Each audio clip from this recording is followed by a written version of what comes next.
Bem, bom dia a todos. Olá, turma. Olá, Márcio. Bem-vindo ao nosso encontro, nossa série de conversas sobre a gravura e seus desdobramentos, né? E você está aqui incluído nesse projeto numa parte dessas reflexões que tratam sobre a construção da poética, né? Nesse módulo, nós conversamos com o seu xará semana passada, o Márcio Pério, né? Hum, E semana retrasada. E agora com Meu você, né? orientador. Foi seu orientador, né? Que legal, uma figura maravilhosa, né? Assim. Então, daí distribuímos a questão do metal e da Chilo. E você tem, na verdade, você está aqui e você pode perceber pelas perguntas que o enfoque foi em dois setores do seu trabalho, né? Um setor relativo à questão da poética mesmo em si, do processo, da Chilo, né? Da questão das cores na Chilo, e o outro dentro das ações políticas, né? Que é o Chilo Móvel. Uhum. Então, acabamos distribuindo. E seu trabalho faz uma ponte, vai ser interessante, porque o próximo encontro está com o professor Costela, do Museu da Xilogravura. Então nós Ah, encadeamos as conversas para ter uma certa lógica, sabe? uhum. De um certo gancho, né, de abordagem. Bem, eu quero abrir aqui então a nossa conversa. Nós temos alguns assuntos a tratar. Eu vou até deixar a professora Liana colocar a primeira questão, que seria da aluna Daiele, que não está presente, mas ela faz as vezes dela. Sim. Bom dia a todos, Márcio. Obrigada por ter aceitado o nosso convite aqui para participar. E eu vou iniciar então com a pergunta da aluna Daiele, que hoje não pôde estar aqui, que ela tinha uma outra reunião também. Então, eu vou passar aqui como foi sua transição da linguagem, que é a pintura, para a xilogravura. Como isso afetou a sua relação com a cidade e como foi perceber a mudança dessas duas linguagens e suas possibilidades. Bom dia a todos. Primeiro, eu quero agradecer muito o convite. É um prazer muito grande estar falando com vocês. Realmente é muito gratificante ter essa oportunidade de ter contato com os alunos. No momento eu não estou dando aula, então para mim é uma saudade assim que eu mato quando eu recebo esses convites de poder conversar com vocês. Muito obrigado mesmo, Jorge. Obrigado, gente. Bom, vamos então às perguntas. Eu primeiro queria falar que eu achei as perguntas muito boas, muito legais. Foi muito instigante assim pensar sobre o que vocês me questionaram e pensar em o que trazer para vocês para compartilhar, tanto sobre o meu processo criativo como sobre o trabalho do Xilomóvel. Nossa, eu fiquei muito contente assim com a série de perguntas que vocês me mandaram e eu fiquei com bastante expectativa assim com a nossa conversa. Bom, sobre a transição, Eliana, você pode mostrar as imagens para mim, por favor? As primeiras. Eu comecei, o meu início na minha pesquisa artística foi com pintura, né? Eu fazia uma oficina de pintura com o Francisco Maringelli, o Chicão, lá em São José dos Campos.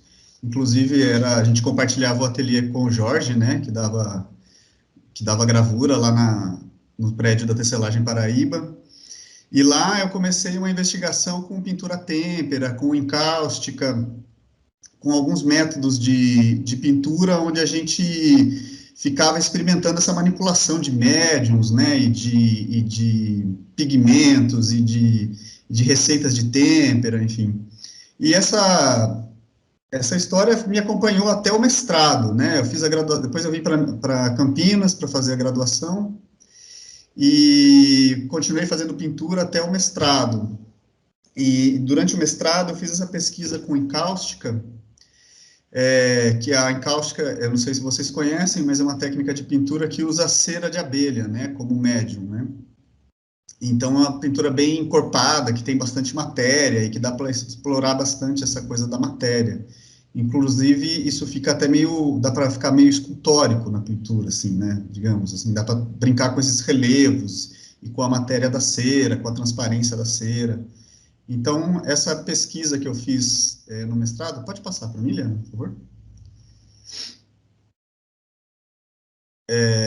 Ela focava bastante nisso, né, de explorar essa materialidade da encáustica, esses relevos com objetos que eu moldava com formas de gesso, né, na cera, e também suportes, né, que pudessem sustentar essa materialidade. Então, eu trabalhava com painéis de madeira, com caixas de madeira, e algumas vezes também associava a encáustica com a têmpera.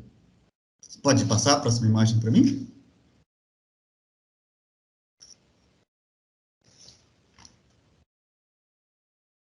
Liana, você consegue mostrar as próximas imagens?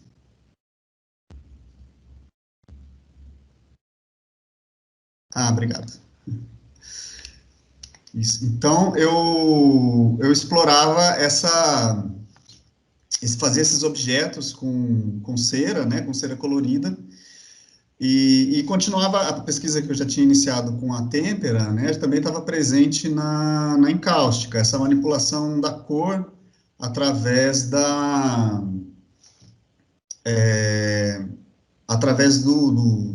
produção da tinta, né. Bom, aí eu terminei o mestrado em 2007, 2009, e foi aí que a gente iniciou o Xilomóvel, eu e a Luciana. A gente estava explorando alguma maneira de dar oficinas de xilogravura, a Luciana tinha muito essa vontade de dar oficinas de xilogravura, só que a gente não tinha muitas instituições que conseguiam bancar, né, havia uma problemática de estrutura mesmo, né, de não ter ferramenta, de não ter prensa, então a gente teve essa ideia de criar o ateliê itinerante, onde a gente ficava responsável por levar todo o material, montar o ateliê de xilogravura.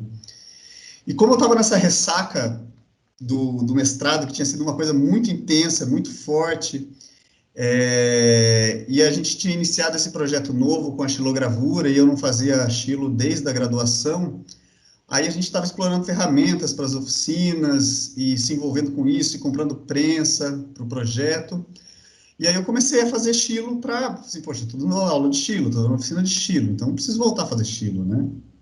Preciso ter contato com a xilo de novo. E aí eu comecei a fazer xilo e não parei até hoje. Engatei no xilo e não voltei mais para pintura, desde 2009. Então foi assim, essa foi a minha transição, vamos dizer, foi a motivação, né? Pode passar para mim a próxima, por favor, Helene? Próxima imagem, que já são as xilos. Mas aí, assim, aquela coisa, né? Tudo aquilo que eu estava investigando nas pinturas, né? Aí eu comecei a tentar, de alguma maneira, trazer para a xilogravura.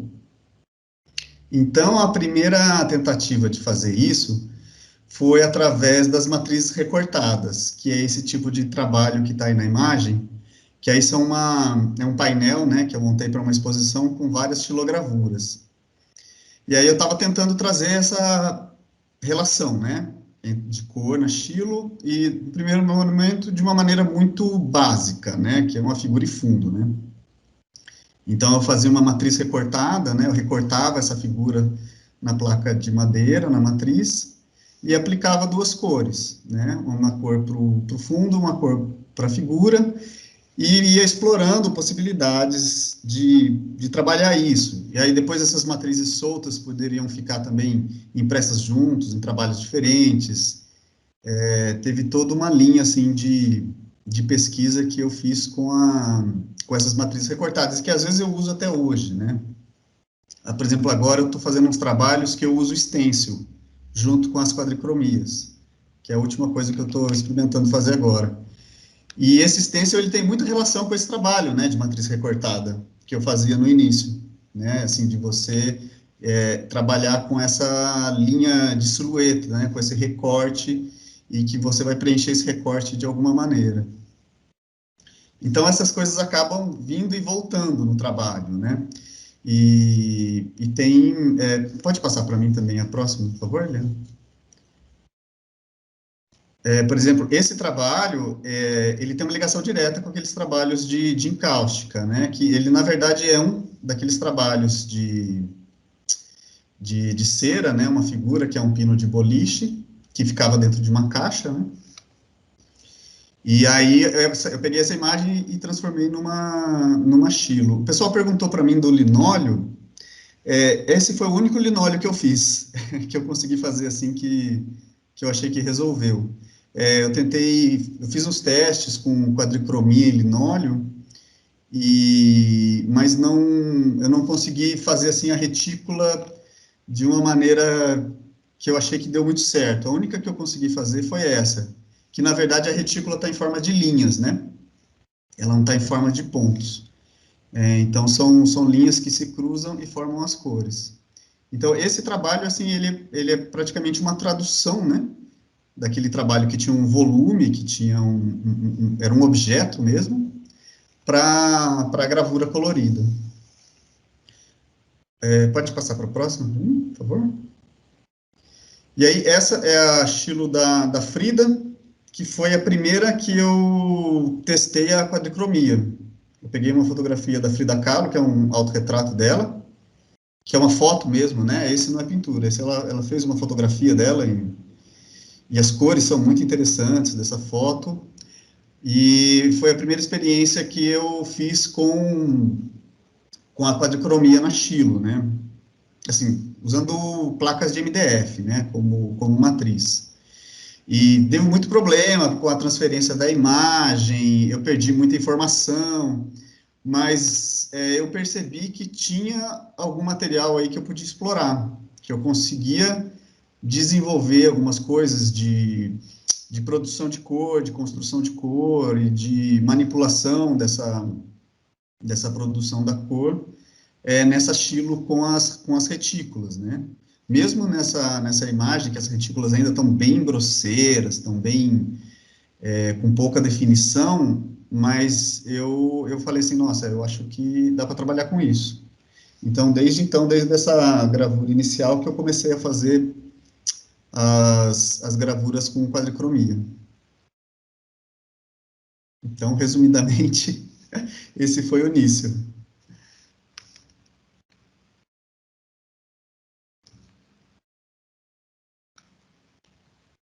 Você quer passar para outra questão, Márcio? Podemos? Podemos. Eu acho que a segunda questão, eu acho que eu tentei incluir aí nessa resposta, Sim. né? Porque eu acho que tinha mais ou menos o mesmo tema, né? O Pedro, você pode formular essa questão? Nós, de repente, podemos amarrar aqui e partir para outra. Tá bem. Olá, Márcio, bom dia. Bom dia, Pedro. Tudo bem? Bom, a minha pergunta é relacionada ao seu primeiro contato com a gravura e como isso te influenciou a desenvolver o ateliê itinerante.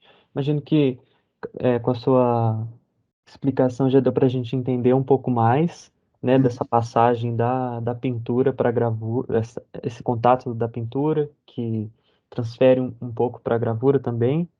E eu gostaria de saber um pouco desse contato e como é esse contato como isso influencia no estilo móvel. Uhum. Então, como eu falei, na verdade foi o contrário, né? Foi o xilomóvel que me trouxe para a gravura, né? Me resgatou para a gravura. Eu estava meio perdido na época, o xilomóvel me resgatou. Mas essa influência tem um retorno também, né? Tem uma outra mão disso, né? Por exemplo, a gente tenta, assim, as nossas pesquisas que a gente faz, que aqui o Xilomóvel nós somos em 3 pessoas, né? Eu, a Luciana Bertarelli e a Simone Peixoto. E a gente trabalha com gravura, trabalha com estilo, mas também trabalha com outras coisas também, né? Com outras linguagens. E a estilo eu acho que dos 3 que trabalha mais com estilo, assim, sou eu mesmo, né? A Simone e a Luciana, elas têm mais outras pernas, assim, de linguagens e de pesquisas.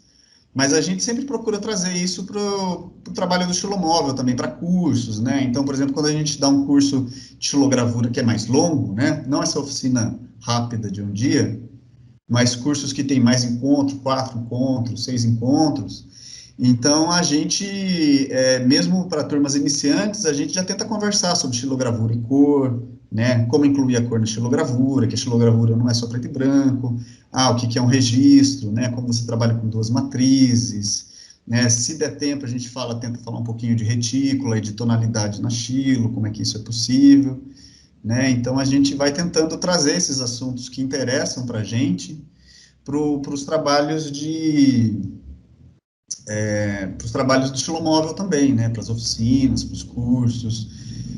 Por exemplo, a gente tem os cursos de monotipia também, né? Que é um assunto que a Simone e a Luciana pesquisam bastante, né?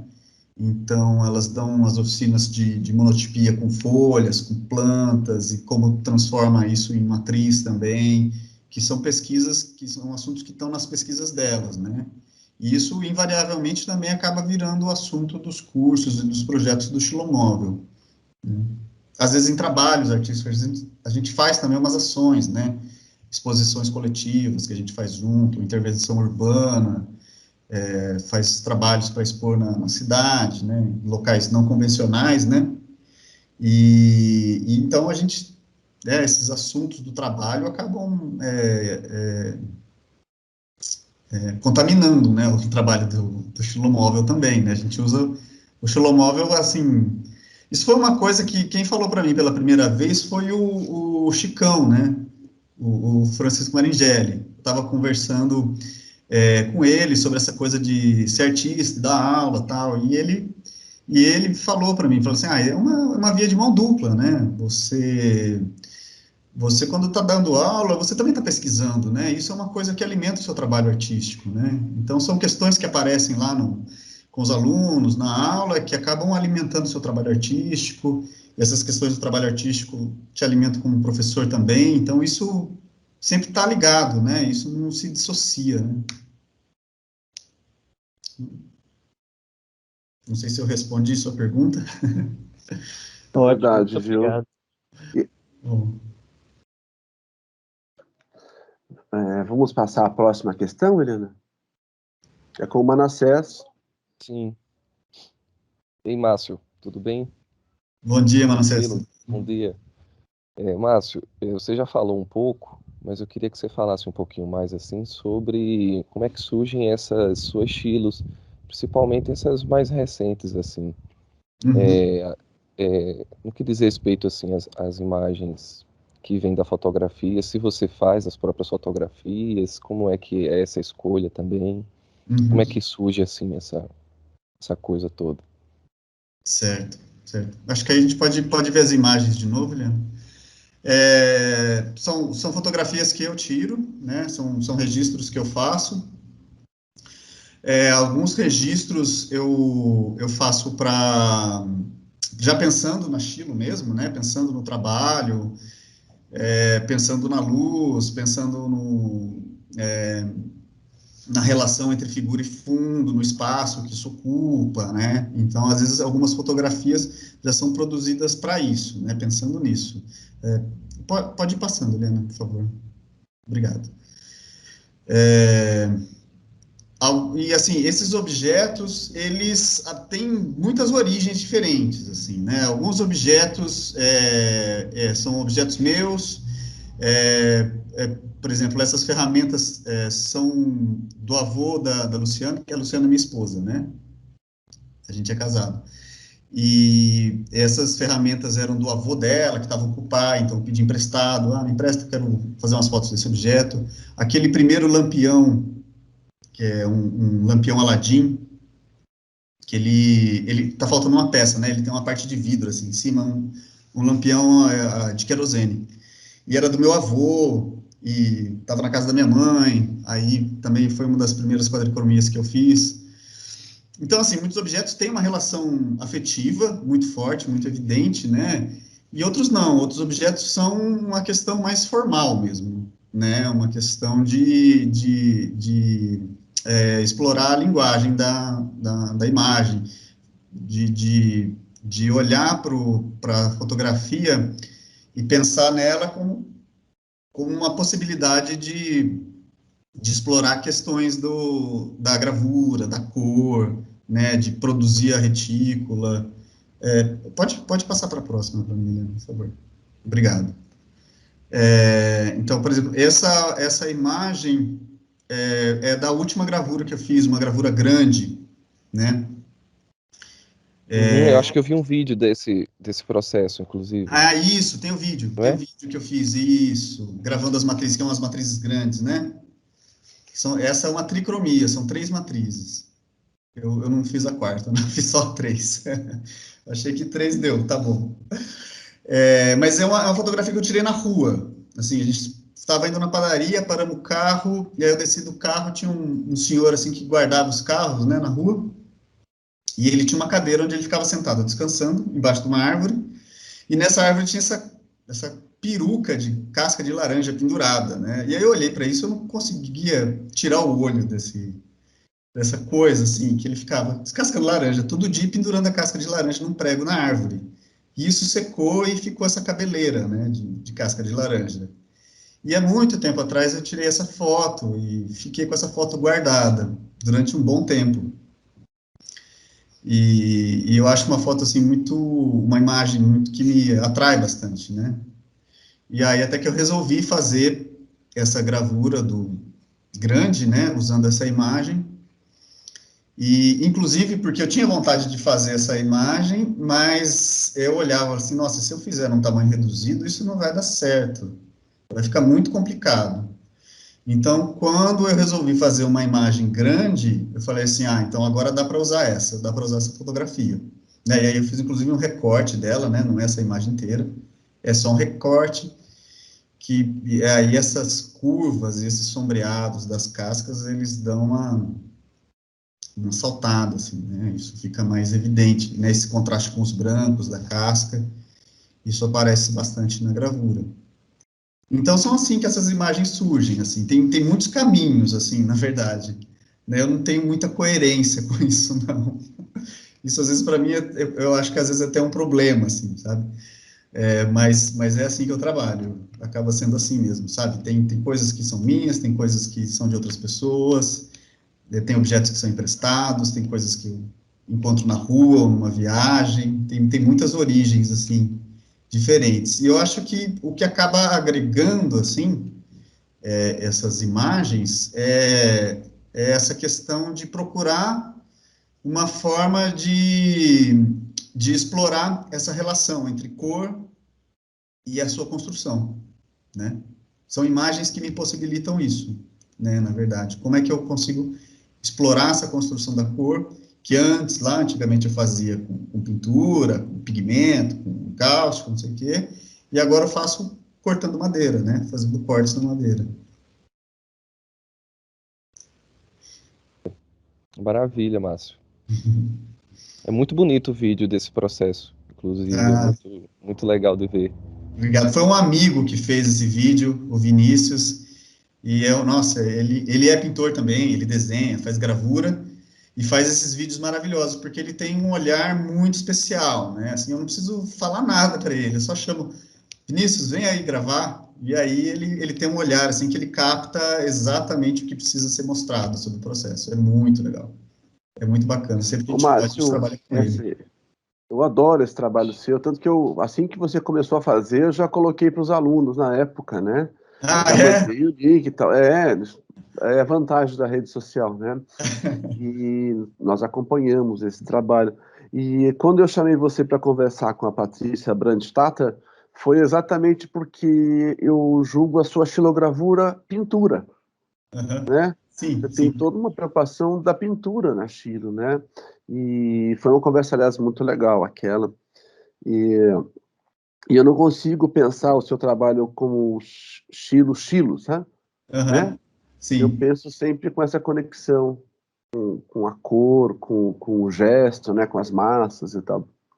Mas muito legal. Eu vou... A gente fala aqui no ateliê que a gente, assim... a gente tem um ateliê de gravura, a gente trabalha com xilomóvel, mas se a gente pensar bem assim, a gente a gente não se vê muito assim como um gravador, assim, aquele gravador tradicional mesmo, sabe? Assim, com a identidade, não com técnicas Sim, sim, tradicionais, mas essa identidade que o gravador tem, né? sim. Porque a gente tem pensamentos assim muito dispersos, inclusive, né? E assim, isso tem um lado bom, tem um lado ruim, né? Você perde por um lado, ganha por outro. Mas essa é a característica do nosso trabalho, né? A gente está sempre juntando coisas, né? A Xilo é uma das ferramentas que a gente usa, né? Que está à nossa disposição para trabalhar. E eu acho que tem muito a ver com isso que você falou, assim, porque o meu pensamento, apesar de eu não ter mais voltado a pintar desde então, mas o meu pensamento continua sendo o mesmo, né? É esse pensamento vinculado à minha formação, né? De pintura. Uhum. E que eu só troquei o pincel pela goiva, mas continuo fazendo praticamente a mesma coisa. É, eu lembro muito, na verdade, a sua carreira, para mim, ela aparece em spots, né? Porque eu lembro de você fazer uma oficina com o Chicão, que aliás foi genial, né? Porque o Chicão, todo mundo conhece ele como xilógrafo, mas ele é um grande desenhista e um grande pintor, né? Sim, Muito pouco sim. divulgado esse lado dele. E ele fazia isso dava aula com muito esmero, assim, muita competência, de cultura mesmo de pintura, né? E eu Sim, lembro de você discutindo com ele, até fora da sala de aula, né? Lá naquela sim. praça do Bambuzal, mostrando têmperas e tal. Então, depois te encontrei na Unicamp de novo, né? Com o Estilo Móvel, com o pessoal da Estilo Móvel, Sim. e agora tenho visto o seu trabalho desdobrado, né? Então, é interessante ver essa lógica da pintura, da cor, da luz, das massas, né? Transitando da têmpera, pintura a óleo, encáustica, e agora na madeira. De certa forma, isso dá uma certa liberdade também, né, Márcio? Porque quando você fica muito preso a uma técnica, você fica meio escravo daquilo, sabe? Eu vejo isso muito em alguns processos, principalmente na cerâmica e na gravura, né?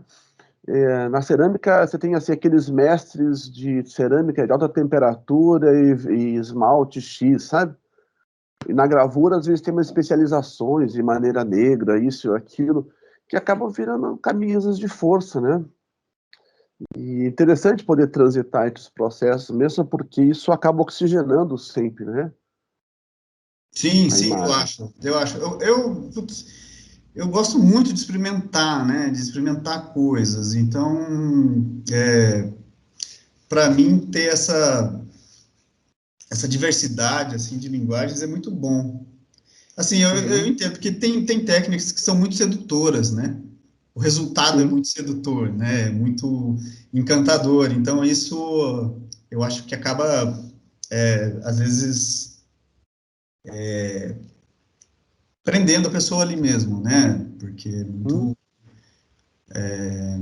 às vezes é muito, a linguagem, a técnica já preenche muita coisa, né? Mas eu acho que a gente precisa, às vezes, refletir, assim, né? Assim, em torno do que é a pesquisa, o que é a busca, né? O que você está indo atrás, né? A técnica é uma ferramenta, né? Uhum. Estilo, a pintura, o carimbo, o xerox, é tudo ferramenta, né? A questão é o que você está buscando. O que eu penso é o seguinte, Márcio, o que tem que falar primeiro é a imagem e a emoção, né? Depois vem a técnica. Quando a técnica fala antes, putz, alguma coisa está errada, né? Quando eu Sim, vi sim. essa tua penca, né, de cascas de laranja, eu falei, nossa, que lindo. Depois que fui pensar se era xilogravura, se era pintura, se era, né, computação gráfica, isso, né, veio atrelado. É. É, A imagem tem o, que chegar antes da legenda, né? claro, é verdade, é verdade.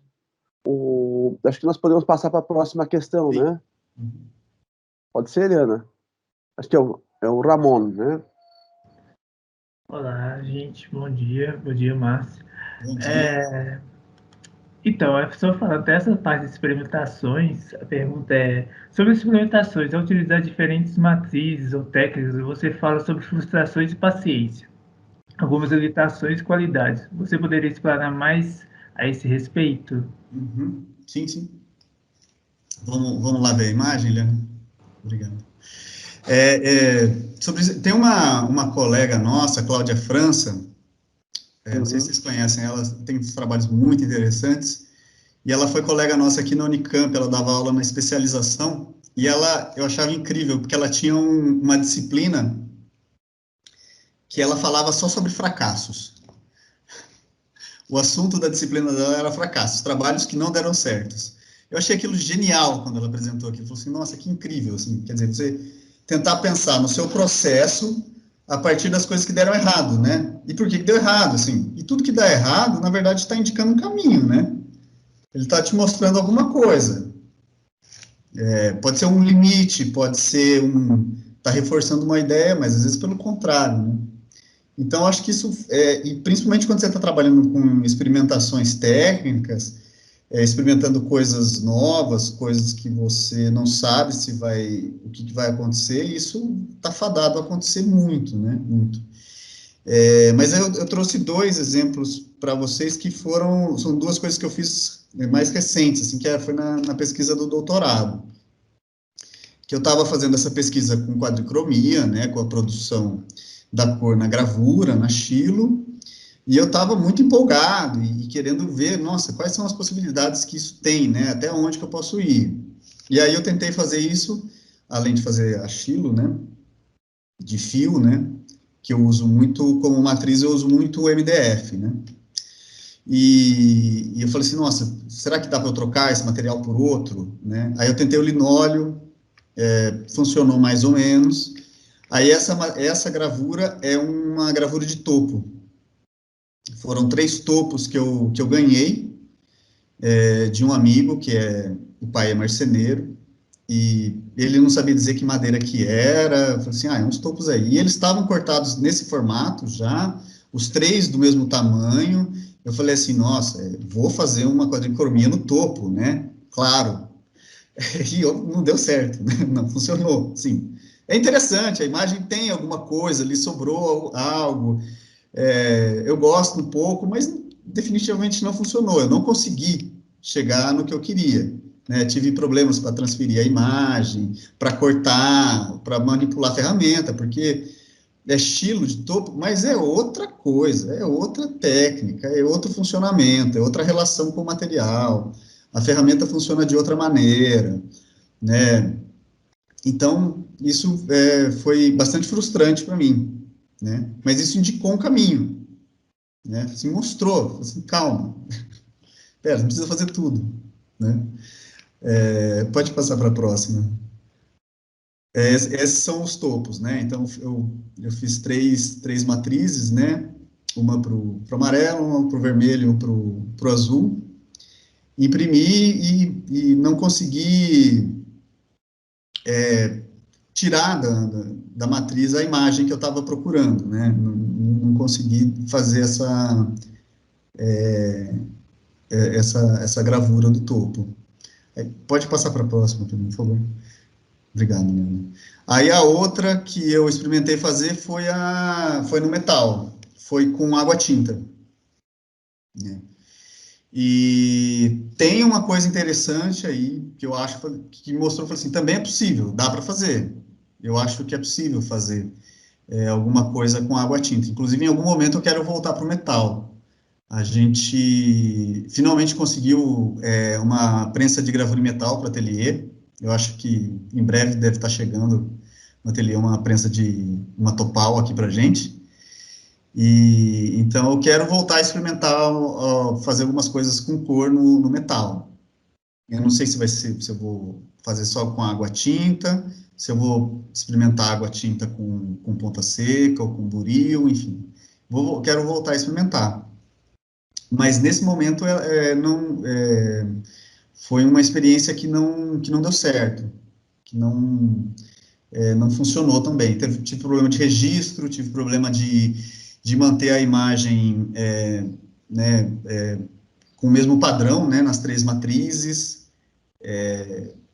porque, né, estava experimentando uma coisa nova, diferente, totalmente diferente do que eu estava fazendo, né, e não funcionou, não funcionou. E, assim, essas coisas é engraçado, né, porque na hora é muito frustrante, né, você fica com essa sensação de fracasso, né? Assim, puta, eu não consegui fazer, não dei conta de fazer. E parece que isso você fica só com o lado negativo no momento, né? De ter fracassado e de não ter conseguido fazer. Mas depois de um tempo, quando você olha isso à distância, né, um certo distanciamento, você percebe que, na verdade, é um caminho, entendeu? Às vezes você está tateando coisas, né? E tem gente que é mais metódico, né, para fazer pesquisa, né? Então, por exemplo, vai fazer alguma coisa, ela, né, estuda todos os princípios e sistematiza e vê tudo que pode dar certo, que pode dar errado. E eu sou meio, assim, meio intuitivo nessas experimentações. Então, tem coisa que dá muito certo e tem coisa que dá muito errado. Então, mas faz parte. Então, assim, tudo bem. São coisas que vão indicando caminhos para a gente, né? Era mais ou menos isso que você tinha perguntado, Ramon? Não sei se te ajudei. Era mais ou menos isso. Basicamente, eu gosto muito de fazer experimentações, utilizar materiais, assim, que basicamente muitos já falam assim, não pode utilizar isso e tal. Só que eu fico vendo assim, talvez não possa utilizar para a técnica que estava utilizando, mas talvez para alguma coisa que eu esteja trazendo de novo ou para o meu trabalho possa funcionar. Aí, então eu fiquei assim, nossa, eu gostei na hora que eu estava lendo sobre as experimentações, por isso que eu queria ver se era a mesma situação que eu sentia, sabe, assim, na hora de ver, sentir uma surpresa, na hora de ter saído o processo, sabe, a impressão. Aí eu gostei até dessa que você mostrou aí de metal, ela estava me lembrando muito, tipo assim, mesmo sendo uma gravura de metal, ela me lembrava alguma coisa assim, meio de tela de TV, como dá tipo uns repiques nos pixels, assim, então vai aparecer. Até me lembrando mais ou menos isso, tipo que nem aquelas músicas de Wave, assim, na hora que vai dando tipo uns tremidinhos na tela, ou quando você coloca o celular para gravar esse monitor aquele monitor tubão. Mas também fora de foco, né? Aí então eu gosto muito disso, porque às vezes dá para se levar para algum outro campo, né? Que nem você estava falando. Sim. Aí também como é que eu também ia falar? Tem uma coisa que eu falava muito assim, até no meu TCC, tipo assim, que você até falou um negócio fracasso, eu fico me lembrando, tipo assim, às vezes a sorte está no azar, que eram umas frases que eu ficava falando assim, ou tipo assim, aproveite o erro, Fraga, sempre aproveite o erro tá ali para te salvar às vezes, Fraga. Então, eu acho que a arte, eu acho que é esse meio desse caminho, nas experimentações, assim. Eu acho que tudo dá para ser reciclado, sabe, nesses processos. Sim. Mas é isso. Bom, pode terminar, desculpa. Não, mas é exatamente isso aí. Eu gostei da sua resposta demais, assim. Obrigado. Sobre essa questão da técnica, eu acho que, assim, eu acho que não é uma questão de pode, não pode, é permitido, não é permitido, né? É uma questão de você ter uma bagagem do que já foi muito experimentado e que te indica um caminho que fala assim, olha, se você for por esse caminho, as coisas possivelmente vão dar mais certo, você vai ter mais resultados, né? E quando você experimenta, você está desviando desse caminho, né? Você está correndo um risco, né? Pode dar certo? Pode dar uma coisa legal, pode não dar, né? Mas eu acho que isso faz muito parte da experimentação. E aí eu acho que, assim como a técnica, eu acho que a experimentação também tem aquilo que a gente falou, né? Não, acho que não é nem a técnica só pela técnica, nem a experimentação só pela experimentação, né? Porque também pode ficar estéril e vazio, né? Eu acho que isso é muito legal quando isso está respondendo às suas perguntas, né? Ou te ajudando naquilo que você está buscando, né? Assim, olha, putz, eu estou aqui patinando na técnica e não está dando certo. Vamos experimentar alguma coisa diferente, então, para ver se resolve? Então, vamos, né? Às vezes também é só o erro mesmo, né? Você fez um negócio lá, ao acaso, deu errado e apareceu uma coisa muito legal. Acontece também. Isso aí. Ô, Márcio, eu queria te agradecer porque esse é uma revelação muito, muito íntima, né, dos fracassos. Acho que você está compartilhando conosco, sabe, a parte da sua frustração, né, ou das suas buscas, que muitas vezes não se revela a todos, né, se revela aos colegas.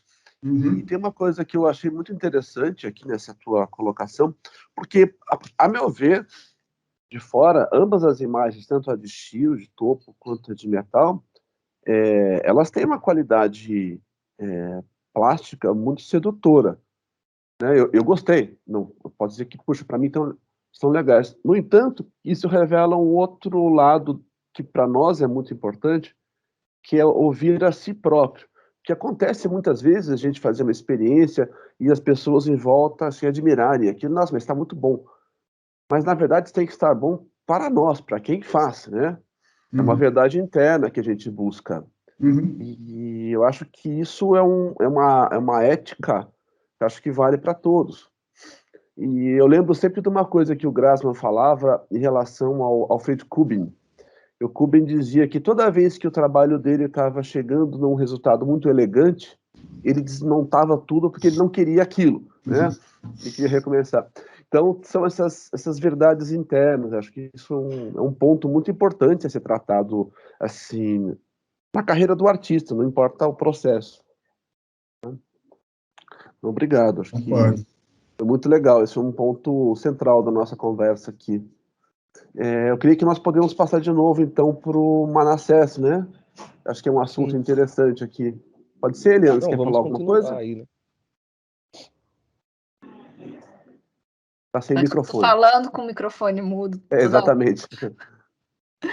Não, vamos passar para a próxima pergunta do Manassés, mas muito interessante realmente essa questão das frustrações e desses pontos que realmente sempre estão presentes, né? E com isso a gente traz novas questões para a gente mesmo. E às vezes a gente, naquele erro ali que a gente acha, né, que a gente vê as possibilidades do que a gente estava querendo explorar e às vezes não estava enxergando também. Que às vezes alguma coisa você fala assim, não, mas a partir disso aqui, arrumando isso, eu vou achar o meu caminho ali. Então é muito interessante a gente conversar e compartilhar essas informações, sim. Vamos passar então para o Manassés. Verdade. O meu lema é esse aí, é caminhando e resolvendo, sabe? Eu vou resolvendo enquanto eu vou fazendo. Quem me conhece já sabe, já. Márcio, vamos continuar nesse assunto aí da policromia, né?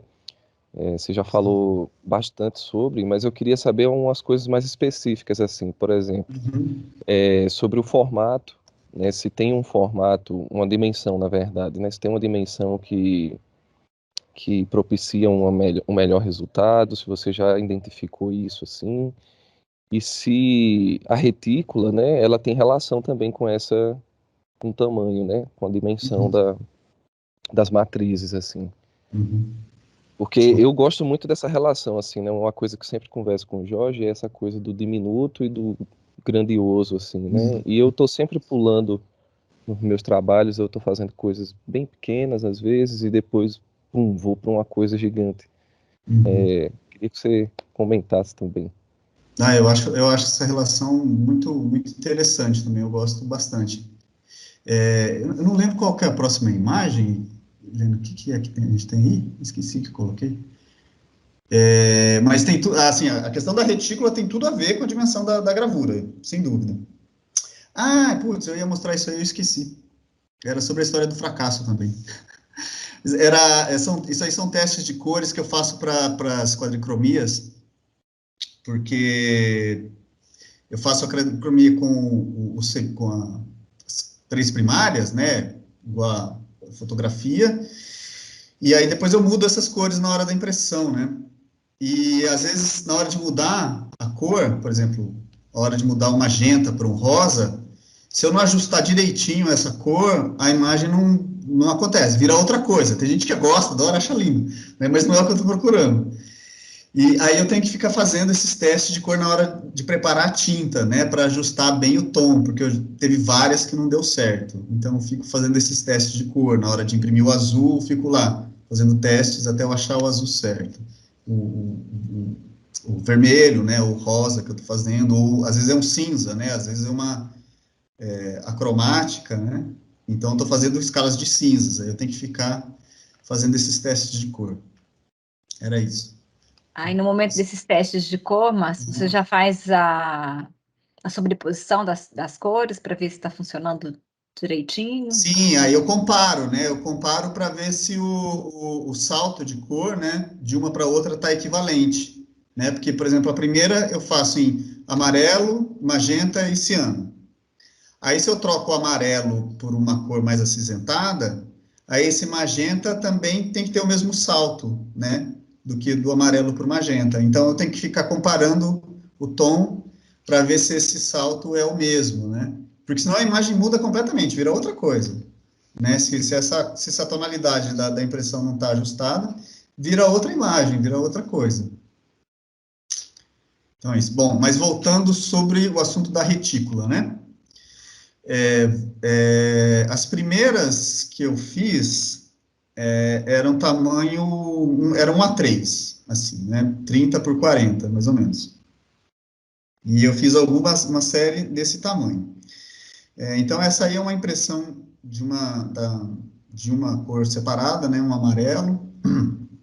Dá para ver bem aí, né? O tamanho da retícula e o tamanho das linhas que eu tinha. Era uma das primeiras que eu fiz, ainda estava iniciando essa exploração. Então, essa limitação da escala para retícula é uma questão física mesmo, né?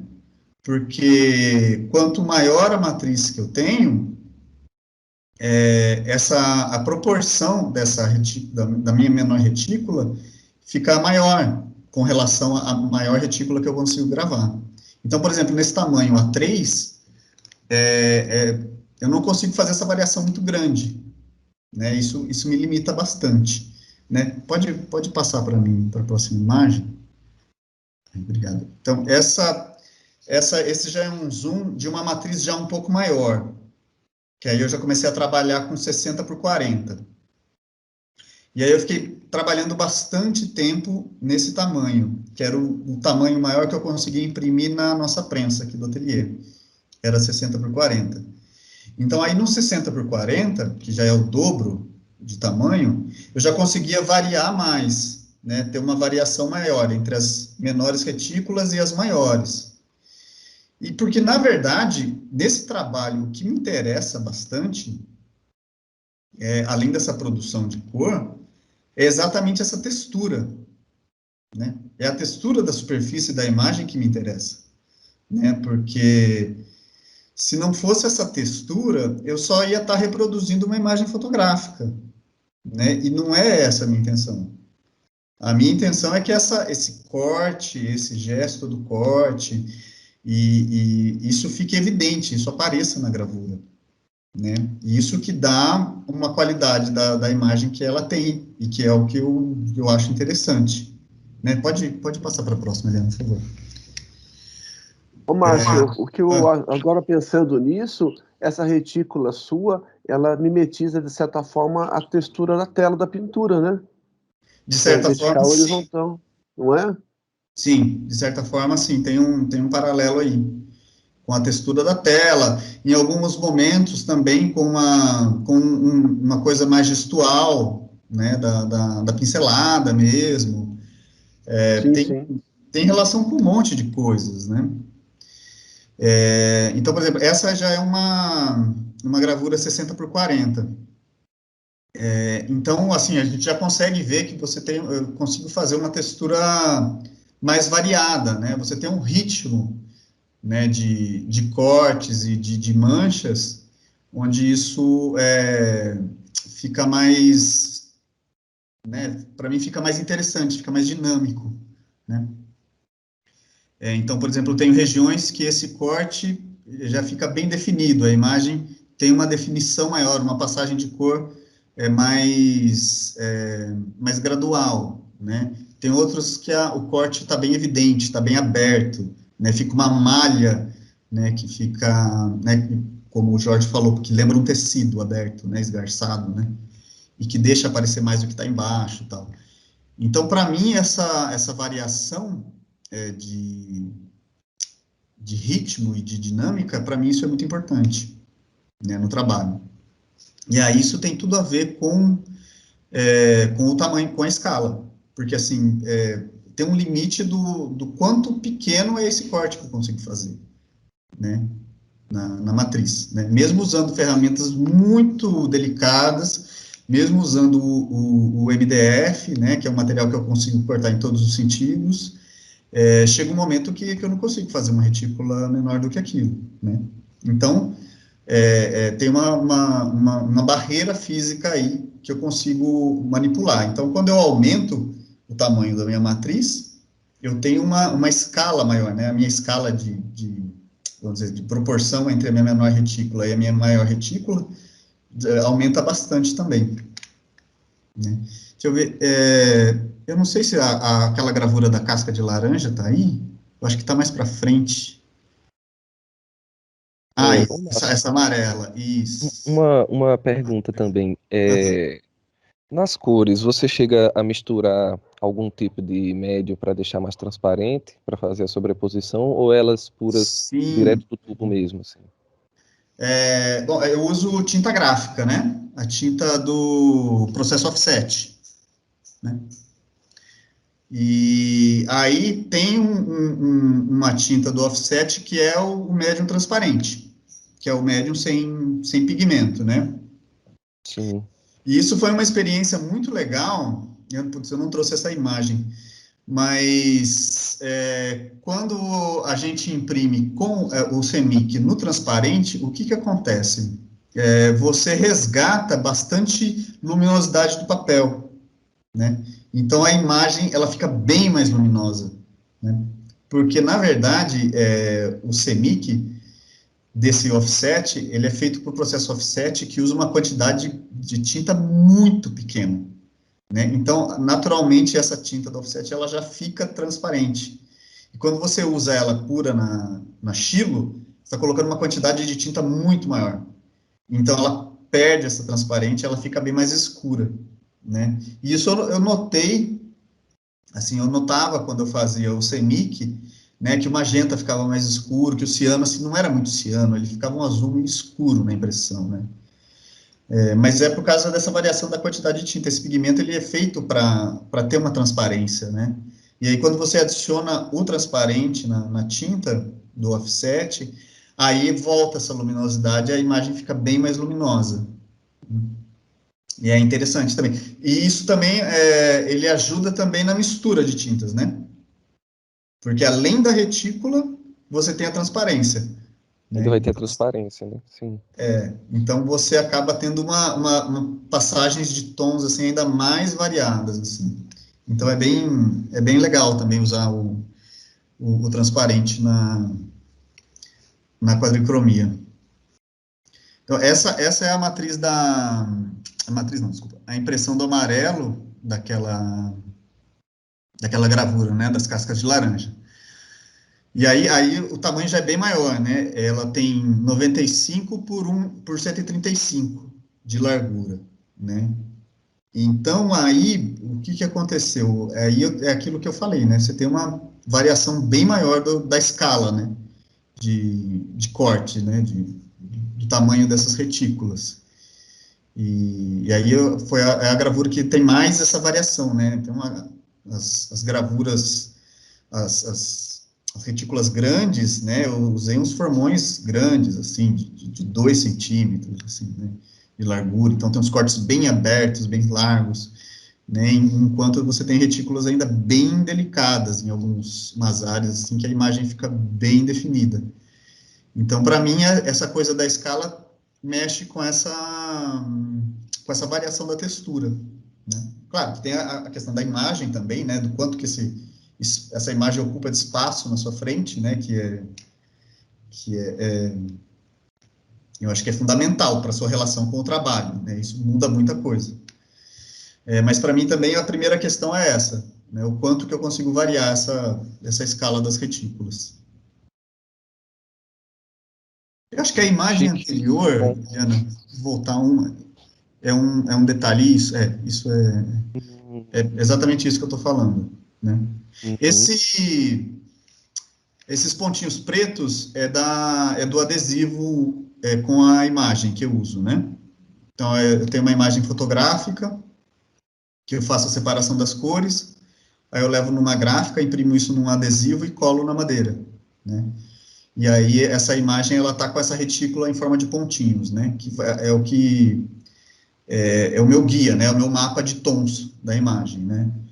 E aí em cima desse mapa de tons eu faço o trabalho de corte, né? Da gravação, né? E aí algumas áreas essa gravação abre, outras áreas isso fecha, né? Então é isso que eu vou tentando manipular na gravação da matriz. Chique, interessante. E esse adesivo, ele depois ele sai assim com facilidade ou dá um trabalho? Cara, então, putz, foi difícil, mas no final deu certo.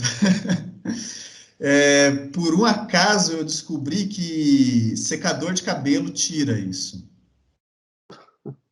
E assim, aí aqui no ateliê a gente tem um soprador térmico, né? Que ele é bem potente. Então, quando você passa o soprador térmico, o adesivo enruga e aí você esfrega ele com pano, ele sai tudo. Porque é um monte de Muito bom. pontinho de adesivo, né? Fica um monte de quadradinho de adesivo. E se não fosse essa história do soprador térmico, nossa, eu não sei o que eu ia fazer para tirar, não.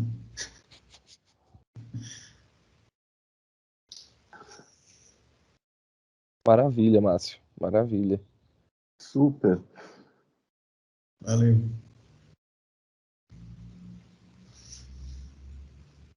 Ô, Márcio, eu acho que, só fazer uma intervenção aqui, eu acho que aquela época que o Bonato montou a oficina com a Maré, acho que foi muito importante para vocês, né?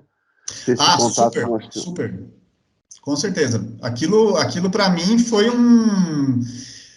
uma revelação, assim, né? Acompanhar o trabalho dele, né? De perto, assim, né? Que ele montou um ateliê mesmo, né? Na residência dele na Unicamp. Então, e a gente, na época, a gente tinha um blog do Xilomóvel. Então, a gente ia lá, ficava fotografando e publicava no blog. A gente fez meio um acompanhamento, assim, da residência dele, né? Então, acompanhar todo aquele processo, assim, que tinha questão do tempo, né? Porque ele ficou, acho que 2 anos lá fazendo aquele trabalho e não terminou. Tinha a questão do trabalho com cor, né? Com a retícula, né? Que tem um corte muito delicado, aquelas marés. É um camafeu, né? Aquilo, né? É muito rico aquilo, né? Em termos de imagem. E a questão da dimensão também, né? Da escala. Então, aquilo foi E a uma gente acaba experiência assim, que marcou muito. Assim. não falando, mas são aqueles aprendizados silenciosos, né, do conjunto. As pessoas acabam transmitindo por outros meios, né? Muito legal isso, né? Sim. Não, mas essa referência está no meu doutorado. Aham, claro. Aí Né? você tem a foto da maré lá, porque aquilo foi muito marcante para mim, assim, enquanto pesquisa mesmo, né? Enquanto método de trabalho, Eu acho que aquele momento do Bonato na Unicamp foi fundamental para a formação dos alunos lá, né? Com certeza, né? Sim, não é. Mais do que as aulas até, né? Porque algumas coisas acontecem dessa maneira, quase que silenciosa, né? Só pela Sim. observação. Foi muito intenso, né? Aquilo estava lá todo dia. Ele gravava a matriz durante o dia, à noite, fazia pintura de retrato. Foi muito diferente assim do dia a dia, né? Do cotidiano, assim, né, que você entra na disciplina, faz aquela disciplina, sai, o professor vai embora, todo mundo vai embora, depois entra, faz a outra, vai embora. E ele ocupou aquele espaço, todo mundo ficava lá, e tinha gente que era de fora do Instituto de Artes, né? Tinha alunos de outras áreas. O Vinícius, que eu falei que gravou o vídeo, a gente conheceu ele nessa experiência do Bonato. O Vinícius acho que ele fez ciências sociais, estava fazendo ciências sociais na Unicamp, e se meteu lá no ateliê do Ernesto lá, e ficou lá, desenhando, gravando, pintando, e ficou Eu junto com a lembro gente do mesmo. Jorge Colli posava lá, né? Era muito Sim, engraçado isso. É. foi muito legal. Não, isso é uma coisa legal da Unicamp, porque acho que os alunos aqui não sabem. Lá eles têm um programa de artista visitante, né? Que fica geralmente 6 meses. Pode ser da área de música, do teatro, artes visuais, né? E a ideia é proporcionar para os alunos o convívio com o artista no ateliê, em processo. E muitas vezes não acontece direito isso, né? O cara vai uma vez por semana só, faz alguma coisa. Mas com o Ernesto foi uma coisa muito intensa. Foi uma Legal. experiência. Vamos passar para a próxima questão, então? Que é Vamos do lá. Ramon também, né? Assim, sobre suporte. Sendo papel branco como suporte principal, você utiliza um único tipo, gramatura, textura, cor, ou também as experimentações avançam nesse campo? Então, de papel, eu sou uma pessoa bastante limitada com papel, assim. Eu sempre peço ajuda para Simone, para Luciana, para elas me ajudarem, assim, com papel. Teve muita coisa que eu imprimi em Canson no começo, e aí foi muito problemático, porque o Canson, ele tem um problema de absorção, né? Então, com as camadas de tinta, a gravura no final, ela ficava com um aspecto, assim, plastificado, né? Ela ficava brilhante, assim, porque a tinta ficava toda na superfície, e parecia uma coisa, assim, de plástico, assim. E aí eu troquei o papel, comecei a usar um papel com uma gramatura maior. Aí, quando eu passei para essas gravuras tamanho 60 por 40, eu usava o papel de algodão de 300 gramas. E aí era bárbaro, né? Tinha que umedecer o papel antes de imprimir, né? Para ele assentar na matriz e pegar todos os detalhes da retícula. Mas aí ele absorvia toda a tinta, tinha né, assim, o aspecto da impressão, né, ficava ótimo, maravilhoso. Trabalhei bastante com esse algodão de 300 gramas, que foi indicação do Périgo, né? Quando ele começou a me orientar no doutorado, ele me deu esse puxão de orelha, ele falou assim, meu filho, você tem que ir atrás do papel bom, meu amigo, não dá. Vai lá e pega 300 gramas de algodão. Aí as coisas funcionaram bem. E aí agora, esse grande, que eu estou sofrendo um pouco, porque eu estou tendo dificuldade para achar um papel legal. Eu queria imprimir ele, por exemplo, num Kozo, né? Mas ainda não consegui. Então, eu estou imprimindo ele naquele papel chinês de rolo, não sei se vocês conhecem, né? Que é aquele comunzão lá. Que ele tem uma largura de 96, né? E como é de rolo, então eu consigo um tamanho suficiente para imprimir ele na mão, porque esse, por enquanto, eu ainda estou imprimindo na mão, né? Eu ainda não consegui uma prensa desse tamanho aí para imprimir. Você experimentou aquele papel de biombo, aquele papel japonês? Não, ainda não. Que ele é bem resistente, viu? Tem uma fibra longa e é bem mais em conta que esse chinês. Mais em conta que o chinês? É mesmo? É porque ele é um papel assim usado para construção de biombos. Ah, Quem me aonde que ele tem? indicou? Na Word Paper? Não, da papelaria Sol, da Liberdade. Ah, sei. A Maura Andrade me indicou. Eu lembro que até comprei para a professora Eliana quando eu estive lá. É muito bom, é muito resistente. Ele, assim, tem aquela. Ele é muito branco só, né? Sei. Aham. Tem uma Ah, legal. temperatura assim. Isso para mim é até bom. Né? Uhum. Isso para mim é bom. Isso não é problema, não. Legal. E a Legal. largura dele, qual que é? Mas tem várias dimensões, viu? E acho que você consegue comprar online na papelaria Sol. Nossa, gente, eu vou Central. olhar isso hoje. Obrigado pela dica. Imagina. Valeu. Vamos passar para a próxima questão, que é o Manassés de novo. Sou eu.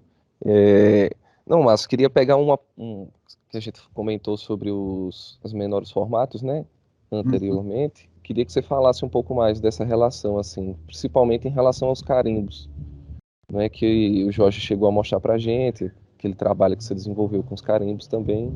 E foi numa época que a gente também estava fazendo carimbo aqui. Certo. E foi muito legal, inclusive estou fazendo até hoje carimbo. Você Muito fez? legal. Fiz, estou fazendo ainda. Legal. Carimbo é Nós divertido, fizemos um álbum de carimbos, fizemos um álbum de Isso. ex-libris de arte postal. Que massa. Nossa, depois me Foi, manda isso, eu quero ver. foi concomitante à sua experiência, por isso que foi interessante. Que legal. Eu quero ver. Depois manda para mim, para eu dar uma olhada. Então, o carimbo é essas experiências paralelas, assim, sabe? Eu acho que ainda não entrou, assim, na minha pesquisa principal como ferramenta, mas eu fiz algumas experiências com o carimbo, assim, e eu acho um uma ferramenta muito interessante, eu acho muito legal para experimentar. Eu acho que tem uma imagem, né, aí, né, Helena? Eu comecei assim, para brincar mesmo, porque eu falei assim, nossa, eu quero ver onde é que isso vai dar. E eu fiz uns carimbos pequenos mesmo.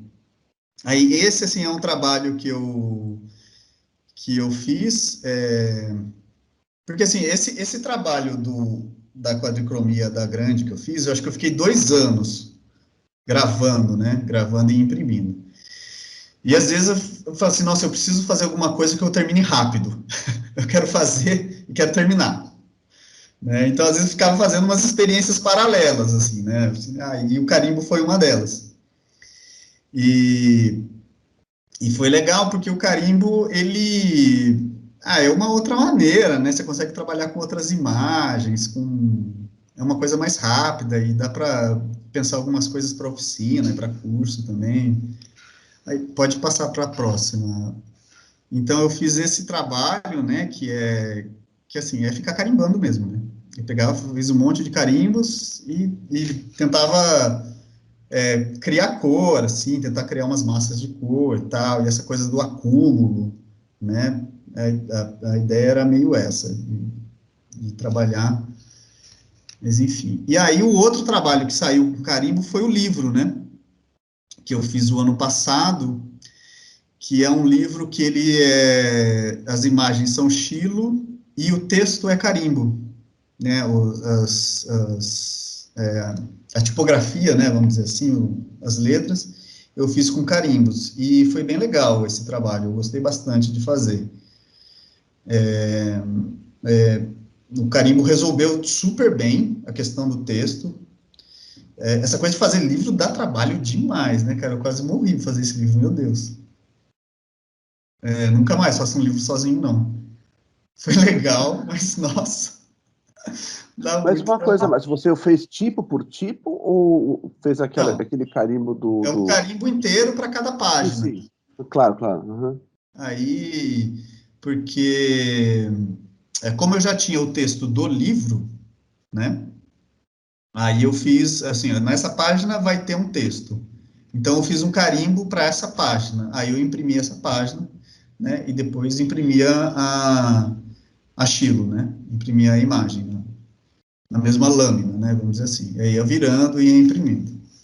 Então, funcionou muito bem, é bem legal, assim, dá para fazer umas coisas com cor também. Um negócio que eu achei muito divertido de fazer foi o clichê VR, né? Que é o vidro que você passa na Sim. vela, né? Deixa ele preto, né? De fuligem e desenha na fuligem. Uhum. E aí você consegue fazer o carimbo através desse desenho. Isso eu achei muito divertido. Eu acho que isso dá Isso é para fazer. lindo, né? É bem bacana. O Oleg Tchev, ele fez a ilustração do Pinóquio todo com esse processo, ficou lindo, né? Sim, sim, sim. Eu acho Bem que tem até um bonito. vídeo dele fazendo. Tem um vídeo de um cara fazendo essas ilustrações também, assim, né? Tipo segunda, uma segunda vez, assim, sabe? Uma Uhum. cópia, né? Uhum. Mas acho que ele faz no metal, né? Transforma em clichê, né? O Um clichê. processo. Uhum. É bem legal. Bom, é isso. Essa foi a minha experiência com carimbo até agora. Eu acho bem divertido. Quero fazer mais. Você tem algum desses Maravilha. seu com clichê verde que a gente vê, Márcio? Rapaz, a imagem aqui eu não tenho, viu? Ah, que pena. Que eu Então vou acho que eu fiz pesquisar um depois. vídeo. Mas eu fiz umas coisas bem simplesinhas, assim. Eu Aham. fiz um carimbo. Eu fiz um carimbo para o envelope, né? Que a gente mandava os Ah, legal. livros. A gente carimbava, assim, aí tinha um desenho que era uma casinha e com uma prensa dentro. Daí você E, fazia a matriz do clichê de vidro e mandava para produção dele em. não, fazia aqui no ateliê mesmo. Em metal. Aham. A gente tem uma mesa de luz, né, de Tá. serigrafia, Aham. e aí revelava aqui no ateliê mesmo. Esses carimbos eu Que fiz tudo legal. no ateliê. Uhum. E aí aquela coisa da experimentação, né? Muitos deram errado. Vários foram pro lixo. Mas tudo bem, faz parte. Bacana. Nós vamos à próxima, então, da Amanda? Olá. Então, Olá. eu queria te ouvir comentar um pouco sobre a sua produção de ferramentas, né? Você tem uma produção, vi que você dá até algumas oficinas, né? Eu já dei algumas oficinas de criação de ferramentas. E aí eu fiquei curiosa para saber como se dão essas criações, assim. Você cria essas ferramentas buscando um entalhe específico na Xilo, ou já são ferramentas que você tenta, que você já conhece, já tem habilidade e tenta formular você mesmo, ou é mais uma coisa em busca de experimentos, ver o que pode sair ali com aquela ferramenta? Eu fiz uma experiência com produção de ferramenta, mas eu fiz pouco também, não avancei muito. Eu queria ter experimentado mais, mas chegou no momento que a minha formação técnica na área foi limitada. E olha que eu fiz curso de técnico mecânico, viu? Minha primeira formação em técnico mecânico lá na ITEP, de São José. Trabalhei no ITA como técnico mecânico, e aí eu tenho essa curiosidade também de mexer com metal e tal. E eu queria trazer isso para a ferramenta, mas chegou um momento que não foi muito para frente. E tem a ver com o trabalho com as retículas. Eu queria fazer ferramentas menores, ferramentas com formatos específicos para criar as retículas, né? Assim, eu tenho aqui, tem ferramenta da FAI, eu tenho umas ferramentas japonesas, tem ferramentas bem delicadas mesmo, mas eu queria, às vezes, tem uma coisa ali que você quer uma ferramenta específica, né? E aí eu queria fazer isso e não foi. Eu consegui fazer duas. Teve duas que deu certo, assim, eu ainda uso. Mas não avançou muito, não. Eu tenho um amigo, o Lucas Rosa, ele é de Leme, ele tem um projeto de ateliê itinerante também, depois eu vou mostrar. Chama Ateliê Nômade. Às vezes eles dão umas oficinas, fazem uns projetos junto com a gente. Ele tem umas ferramentas boas, ele está fazendo umas ferramentas bem legais, bem bacanas mesmo. E ele ainda é filho, o pai dele é marceneiro, e o cabo dele é lindo, assim, ele faz os cabos lindos, com um roxinho, com umas madeiras bonitas, assim. É bem legal o trabalho dele. É interessante, né, Márcio, quando o artesão faz as próprias ferramentas, elas viram realmente extensão da mão e do pensamento, né? Ela tem uma outra cara, né? Sim, sim.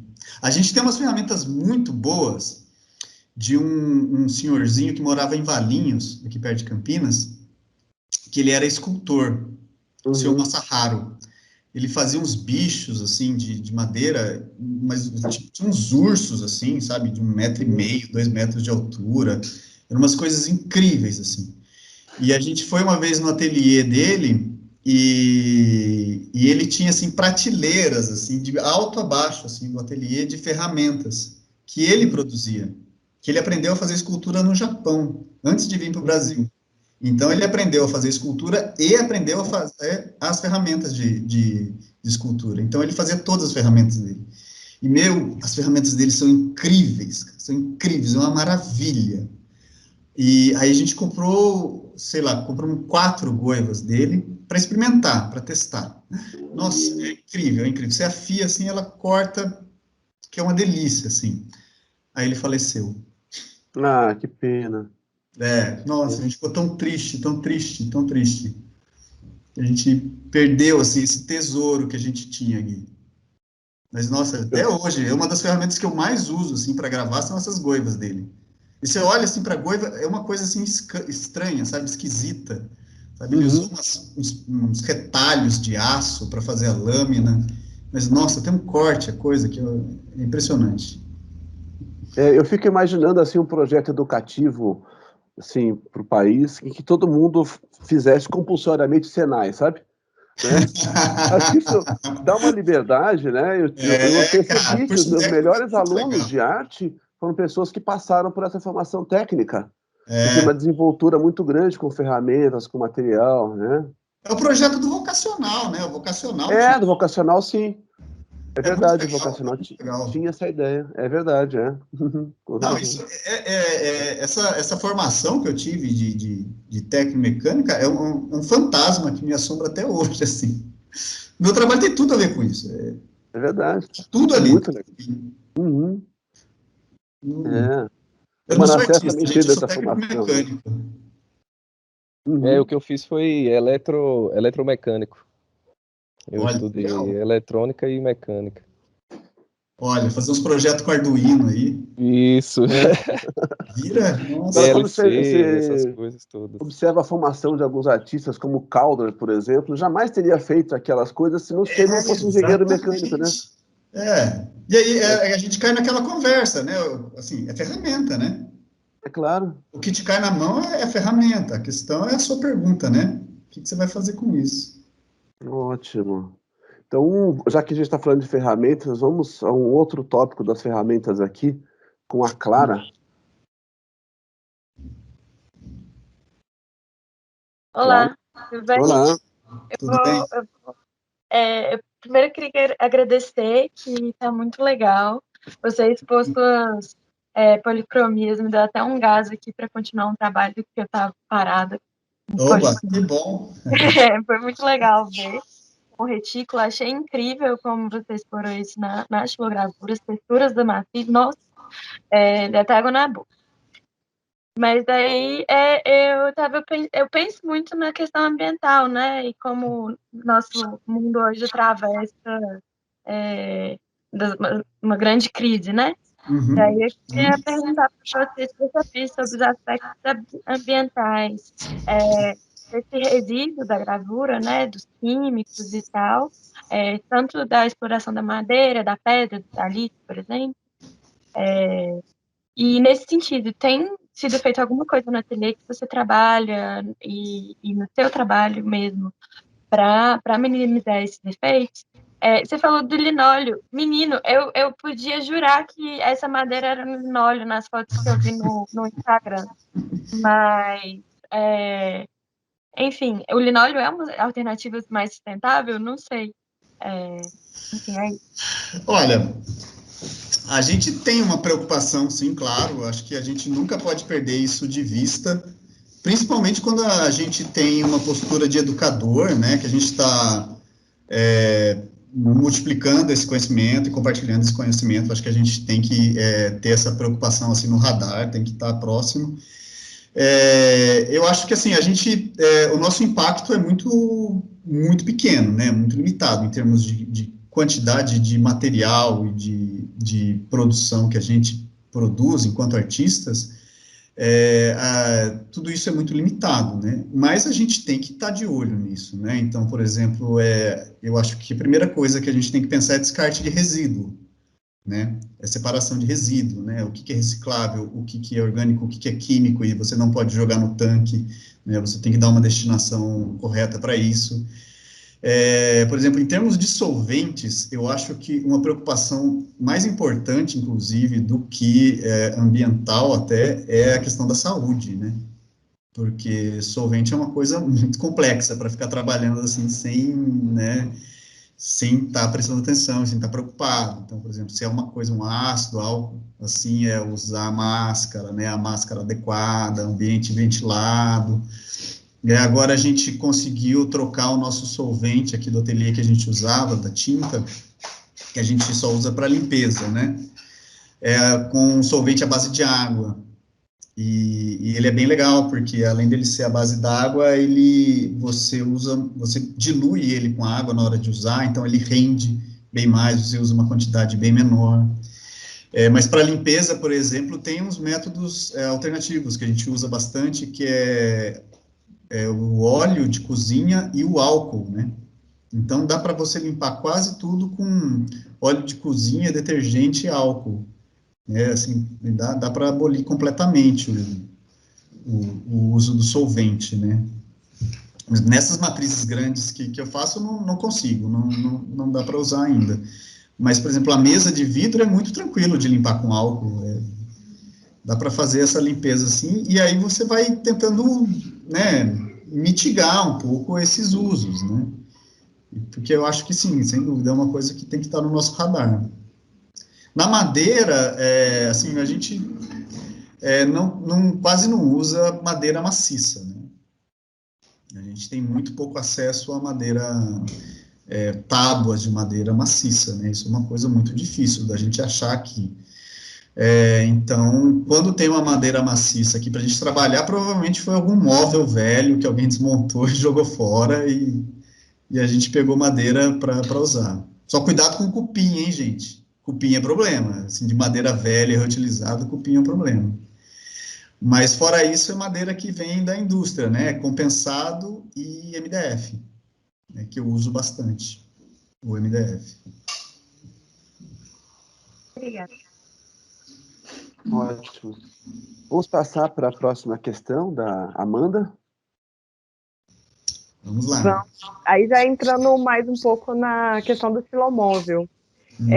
Eu fiquei curiosa para saber, acho que você já até deu um spoiler aí, né, que tem referências, eu fiquei curiosa para... Você citou uma referência de um trabalho de ateliê itinerante, né? Fiquei curiosa para saber, assim, quais referências que você tem de outros projetos similares que possam ter te inspirado, e também e como que vocês pensavam a escolha das cidades que vocês se direcionavam. Legal. Vamos lá contar a historinha do xilomóvel, então. Tem uma imagem aí pra gente? Obrigado, Liana. Começou assim, a Luciana participava de um projeto de extensão da Unicamp, que era dirigido pela professora Lígia Luffy, né? Esse projeto chamava Gravura na Kombi. Então, ela reunia os professores, o técnico do ateliê de gravura, que é o Danilo, né? Essa que está em primeiro plano aí é a professora Lígia, e esse de camiseta laranja é o Danilo Perillo, que é o técnico de gravura aqui da Unicamp. E aí, do lado dele está o Márcio Périgo, não sei se está dando para ver aí. Então, ela juntava uma turma de técnicos, professores, alunos da extensão, pegava o material de gravura do ateliê, punha na Kombi da Unicamp e saía para dar oficina de gravura por aí, e em escolas, principalmente, né, da rede pública aqui de Campinas. Então, o Gravura na Kombi foi o germe, né, dessa história de ateliê itinerante, né? O xilomóvel, ele é filho, né, do Gravura na Kombi. E a Luciana, que ela está aqui do meu lado, dá um oi para ele, Luciana. A Luciana fazia parte do Gravura na Kombi. Ela, né, quando ela estava na graduação, ela participou do Gravura na Kombi. Passa para a próxima, para mim, por favor. Aí, essa turma aí é a Gravura na Kombi, quando a Luciana fazia parte. E aí, quando ela se formou, a gente já estava morando junto. Ela queria, né, como eu tinha falado, ela tinha essa intenção de dar oficina de estilogravura, a gente tinha dificuldade de achar instituições que bancavam isso, não sei o quê. Eu tinha o carro, né, que era veraneio, e aí a gente falou assim, vamos juntar tudo, né, vamos testar e experimentar, ver como é que isso funciona. Então, foi assim que começou o xilomóvel.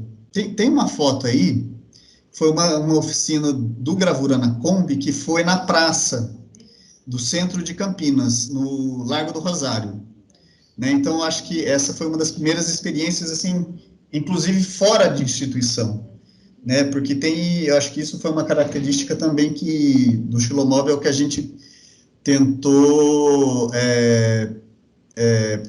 valorizar mais, assim, né? Quer dizer, é um ateliê de gravura, que ele é itinerante, e que ele pode ser instalado em qualquer lugar mesmo, assim, pode ser numa praça, um lugar que não tem nada, né? E aí, nessa oficina aí, quem está ministrando a oficina, talvez vocês conheçam, é a Dani e o Amir, professor Amir, da UFMG. Sim, ele é professor aqui na FMG. Sim. Parece um Amir, mas não.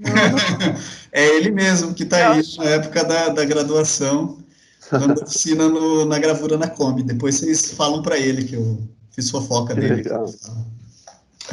Então, isso aí deve ser uns 20 anos atrás, mais ou menos, gente.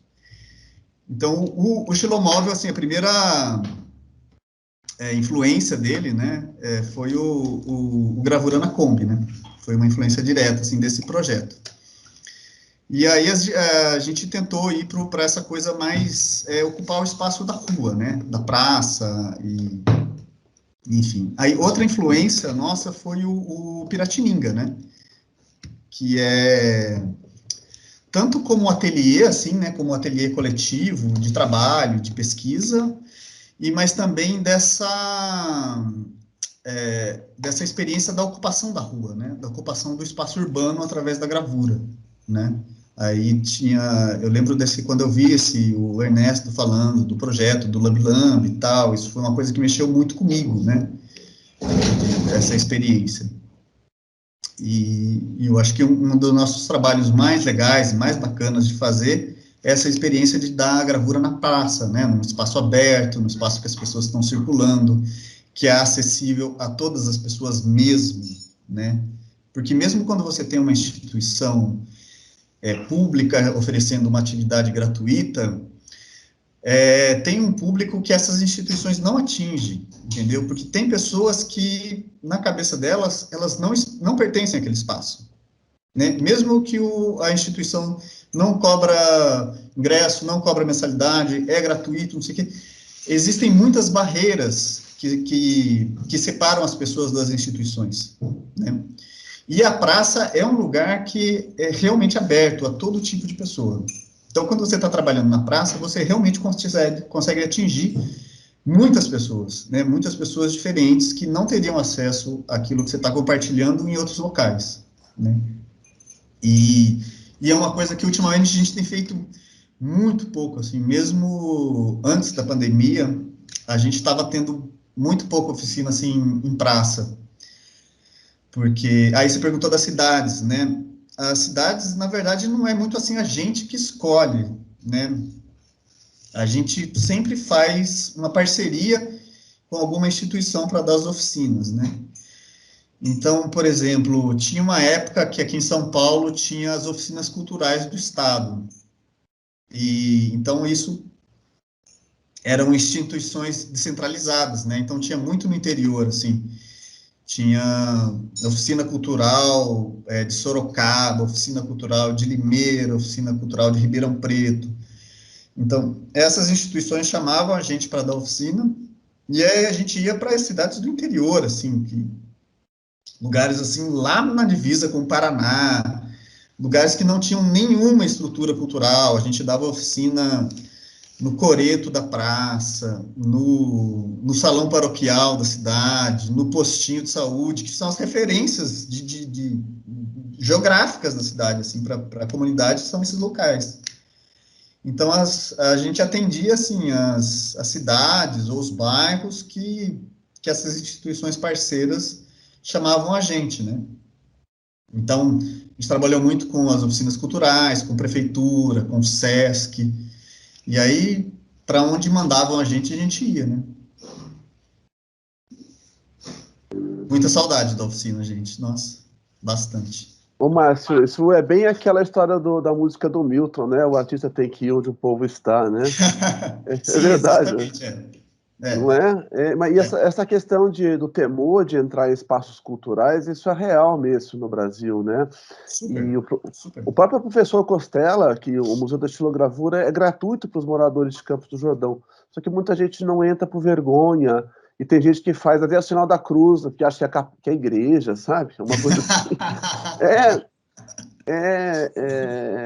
E o SESC mesmo, que você pensa assim, puxa, o SESC, né, é aberto a todo mundo. Na verdade, quem frequenta o SESC é classe média, né?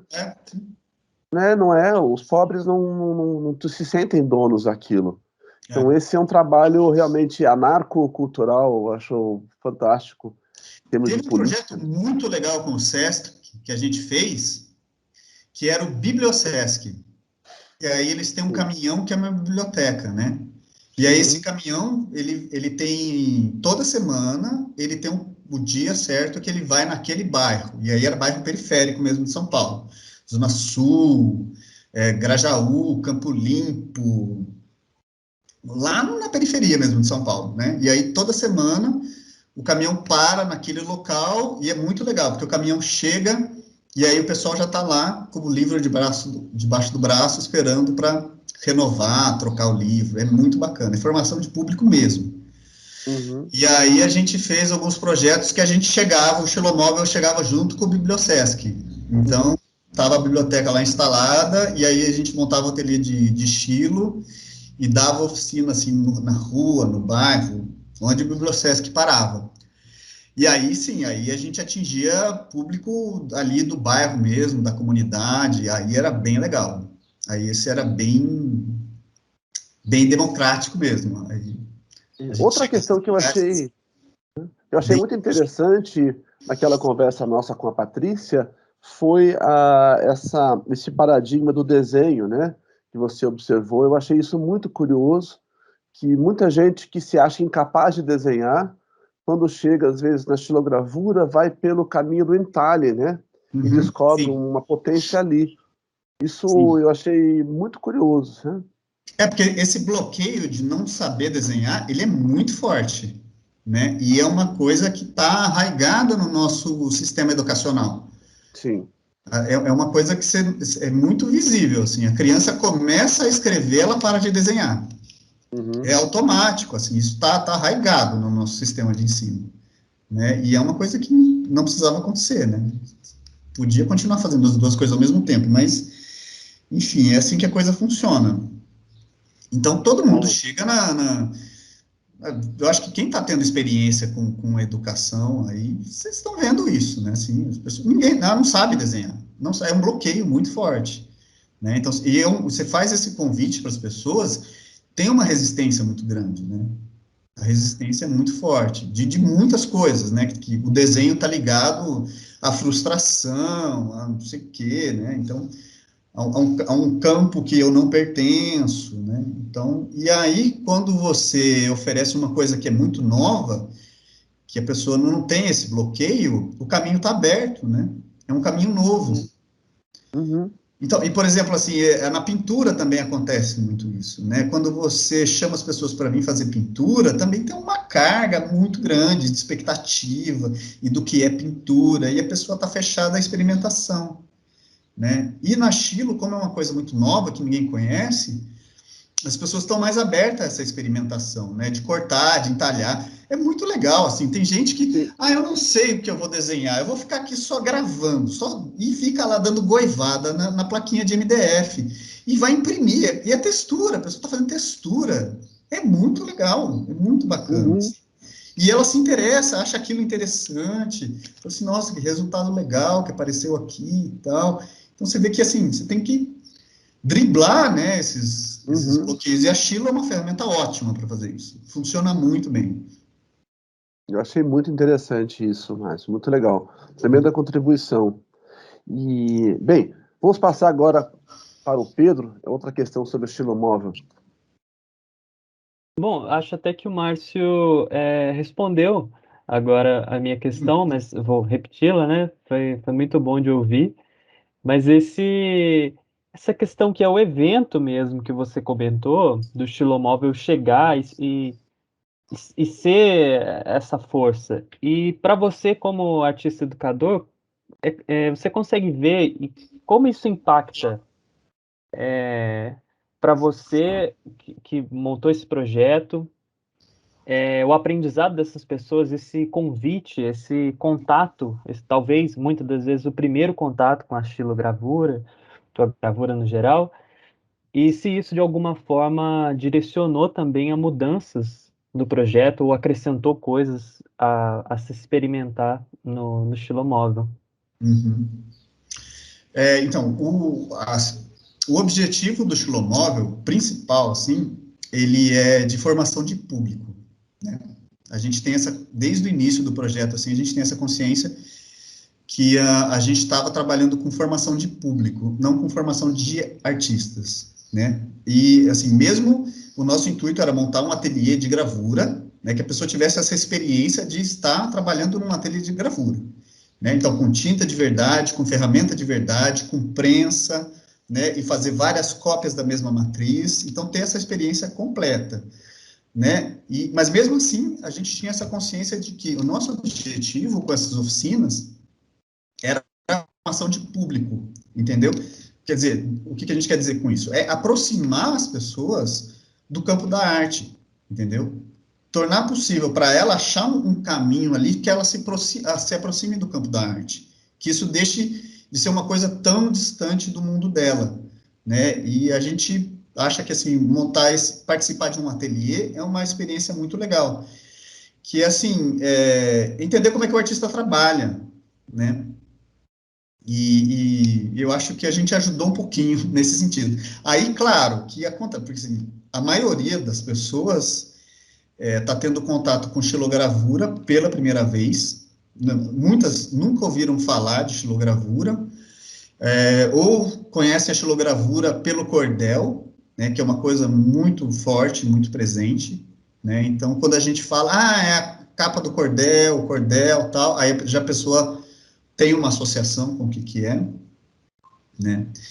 Mas a maioria nunca ouviu falar e nunca teve contato, assim, com oficina de arte, ou com desenho, com pintura, com nada, assim. A maioria está tendo uma experiência artística pela primeira vez mesmo, né? Mas, às vezes, acontece da pessoa, daquilo ali, partir para alguma coisa, sabe? Aquilo ser um start e começar a investigar, né? E se interessar, e começar a fazer oficina, começar a fazer curso. Então, algumas pessoas dão esse retorno para a gente. Falam assim, olha, eu fiz a sua oficina do xilomóvel, lá em não sei aonde, e agora estou fazendo graduação, estou fazendo faculdade de arte, estou fazendo curso, ou comecei a fazer xilo em casa, comprei uma ferramenta e um rolinho, estou fazendo aqui em casa. Então, tem assim, mas é pontual. Assim, esse retorno é pontual, mas algumas pessoas isso acontece. Tirando, claro, quando é curso mesmo, né? Às vezes, por exemplo, a gente dá um curso muito específico no SESC, né? Aí sim, já é um público mais específico dessa área, já tem uma formação, então. Mas essa relação com o público, a gente sempre teve atento, e isso sempre foi transformando também a ação do xilomóvel, né? Principalmente do início, assim, a resposta que o público dava para a gente foi ajudando a gente a formatar o projeto, né, a reação que o público tinha, né, o que a gente percebia que estava acontecendo ali, como as pessoas recebiam as informações que a gente estava passando, e como que isso resultava, os cursos, o que ia acontecendo.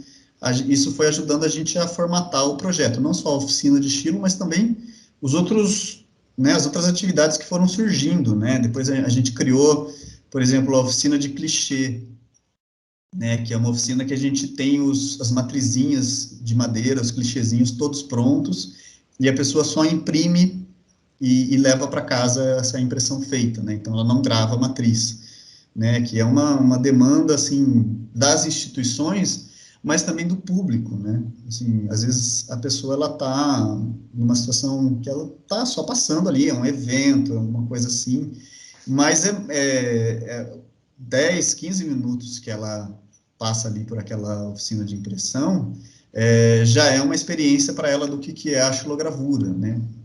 O que é a matriz, o que é a entintagem, o que é a impressão, o que é a prensa, né? Então, assim, essa troca com o público foi ajudando a gente a montar várias atividades, assim, que a gente tem no nosso portfólio.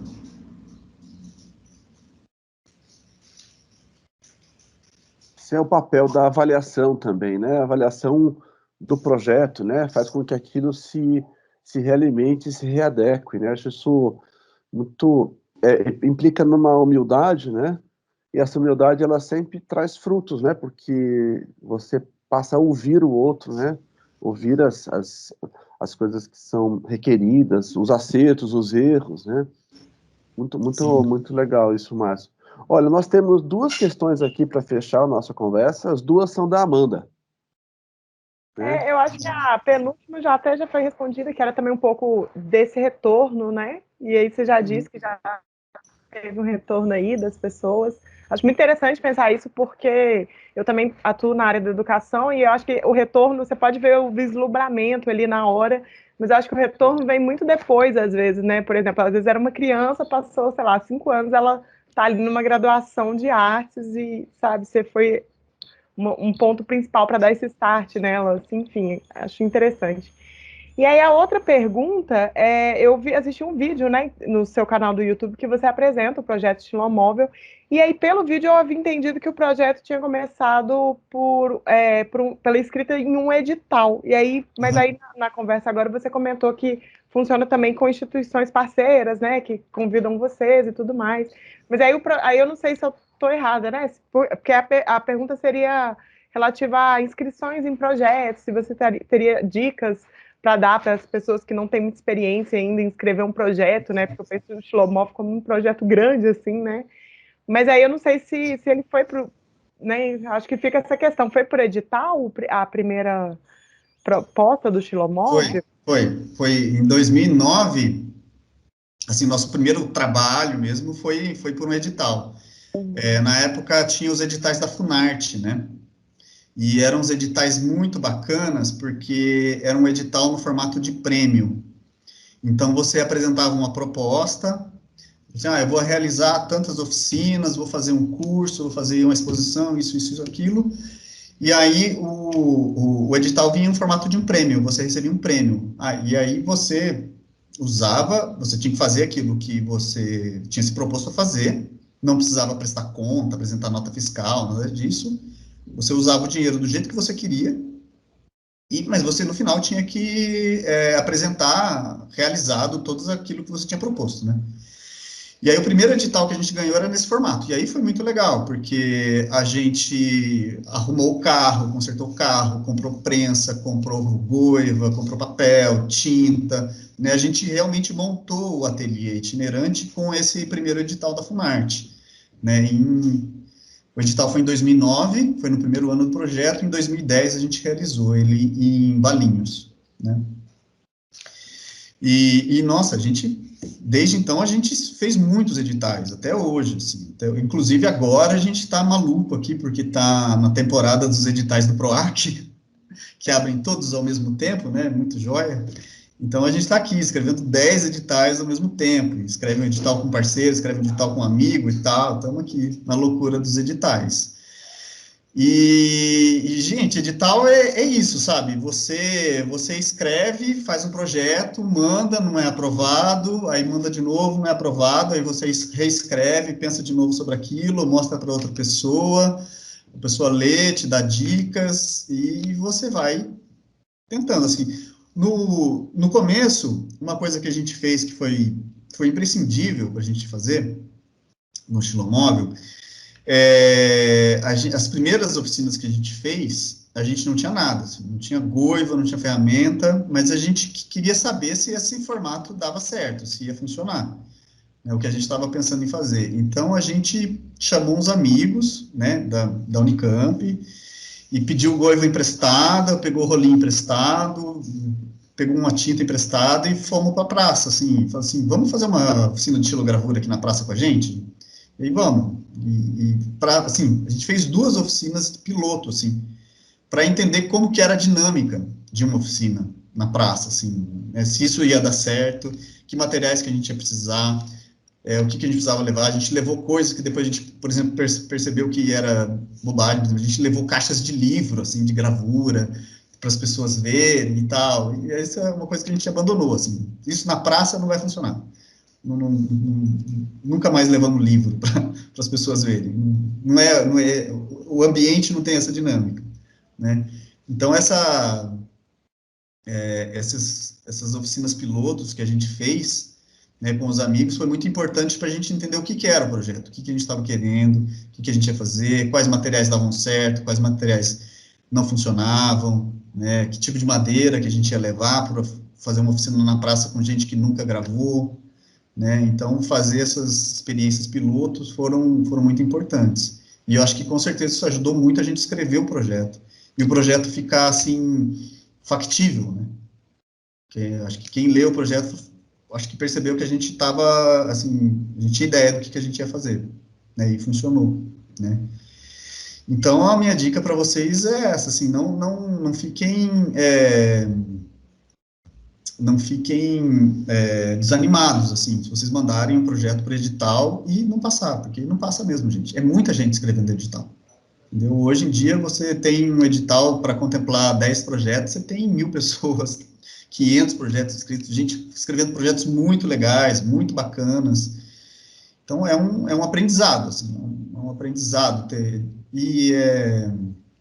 Quando você coloca no papel, as coisas começam a ficar mais claras, né, do que você está querendo. O edital é muito legal. Então, quando o edital te pergunta qual é o seu objetivo, né, com o projeto, isso é muito importante de responder, porque essa pergunta você tem que se fazer. É a primeira coisa que você tem que se fazer. Qual que é o seu objetivo com esse projeto? Onde você quer chegar? O que você quer atingir? Que público que é? Quem são essas pessoas? Né? Então, escrevam mesmo, mandem, conversem com os amigos sobre isso, mostrem para as pessoas lerem o projeto, porque ter esse olhar assim, de uma terceira pessoa é muito importante para ver se o projeto está claro, se a sua ideia está objetiva. Sejam bastante objetivos no que vocês vão fazer. Escrevam lá, eu vou fazer isso, depois eu vou fazer isso, e depois eu vou fazer isso. É isso que é um projeto com edital. Entendeu? O cara que está lá avaliando, ele está avaliando o seu projeto e mais outros 500, entendeu? Então tem que ser bastante objetivo mesmo. Obrigada. Imagina. Márcio, puxa vida, queria te agradecer que você deu conta de uma série de questões, de tópicos aqui. Não, mas as perguntas que me ajudaram, gente. Vocês fizeram perguntas ótimas, foi incrível. Eles são bons, sim. Muito boas. Foi fácil, foi fácil. Depois a professora Eliana aqui comigo, nós damos uma editada na sequência, para que tenha um começo, meio e fim, e tenham tópicos específicos, para que isso fique, que facilite também, né, para você pensar, entender, não fique pulando de um ponto para o outro. Mas queria te agradecer muito, porque acho que ficou redondo, né? Essa nossa conversa ficou redonda. E como se diz, esse desfecho é um ponto que eu toco muito com eles, da importância de saber se colocar, né? O projeto, ele serve tanto para essa questão de editais, salões e, né, prêmios, mas também para si próprio, né? Acho que nós temos projetos interiores também, temos que saber onde nós queremos chegar, né? Então, e agora um artista que está numa instituição como Unicamp, FMG, pública, ele tem que saber se colocar, né, enquanto idealizador, né, enquanto mentor de um projeto, de uma ideia. Então, é muito difícil pensar um trabalho de ateliê dissociado dessa prática política, né? Isso é política, lidar com a polis, né? Lidar com os outros. Para quem eu faço, quem vai receber isso? Acho que isso é um novo paradigma que recupera a função do artista, de certa forma, né? Sim, durante um bom tempo, o artista foi dissociado disso. Eu acho que a gente, enquanto artista, mesmo antes de existir essa formação acadêmica na universidade, essa característica sempre foi muito presente, né? O artista é a pessoa que compartilha aquilo que ele sabe, né? Exatamente. Entre os seus, entre outras pessoas. Então, faz parte da essência do artista compartilhar aquilo que ele está produzindo, né?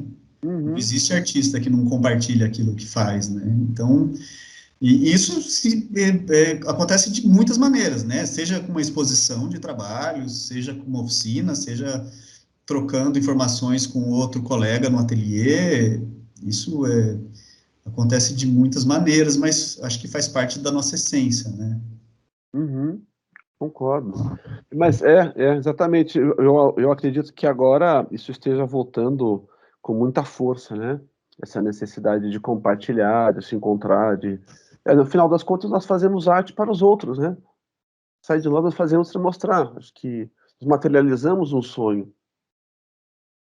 Ô, Márcio, eu não sei se a professora Helena quer falar alguma coisa. Eu estou muito feliz. Aliás, nós avançamos já no seu tempo, né? Passamos eu estou tranquilo, gente. Então tá bom. Mas eu fico aqui... Sempre de vocês. Só agradecer mesmo, porque foi ótimo. E a conversa, a forma como o Márcio conduziu essa conversa e apresentou também o trabalho dele, essas pesquisas, o que deu certo, o que não deu. e compartilhou mesmo esses resultados. Eu acho isso é fantástico, é assim mesmo que a gente tem que fazer, trabalhar, trocar, porque é assim também que a gente vai crescendo e eu acho que foi ótima essa experiência, essa conversa aqui. Eu acho que vai render muitos frutos aqui do que a gente vai conversar ainda. Que Eu queria bom. agradecer. Eu queria agradecer muito também, porque foi muito estimulante para mim, assim, receber as perguntas e conversar com vocês hoje. Nossa, foi muito bacana, isso é muito prazeroso. Eu tô bastante realizado hoje também, gente, de ter conversado com vocês. Que bom, viu, Márcio? Que legal, cara. Muito gostoso. Poxa, eu fico muito Obrigado. feliz. Olha, eu agradeço por mim, pela turma, por nós, e fica aqui um grande abraço para você, para a Luciana, que está perto de você também, né? Sim, ela está aqui hoje, a gente está no ateliê hoje aqui. E esperamos receber no ateliê da FMG, quando tudo voltar ao normal, vocês, para conhecer. Nossa, eu quero muito conhecer, esse lugar é muito bacana, gente, eu só conheço por fotos, né?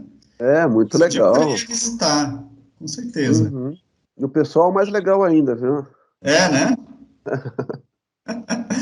Gostei muito de conhecer vocês, gente. Ô, Márcio, valeu, meu querido. Muito obrigado, viu? Obrigada, Agradeço, Jorge, Liana, gente. Maravilha, Márcio. Obrigado, viu? Bom, e espero que tenha contribuído um pouquinho aí com vocês e espero que vocês tenham muitas pesquisas muito interessantes aí pela frente para fazer.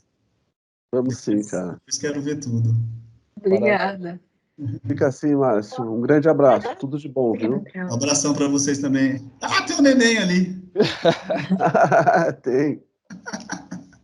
Ele está participando da aula. Olha só, atingindo todas as idades, hein? Que legal. Oi, Luciana. Tudo bem? Tudo bem? Oi, gente. Tudo bom? Valeu, meu querido. Tudo de bom. Valeu, gente. Um abração para vocês aí. Abração. Tchau. Tchau.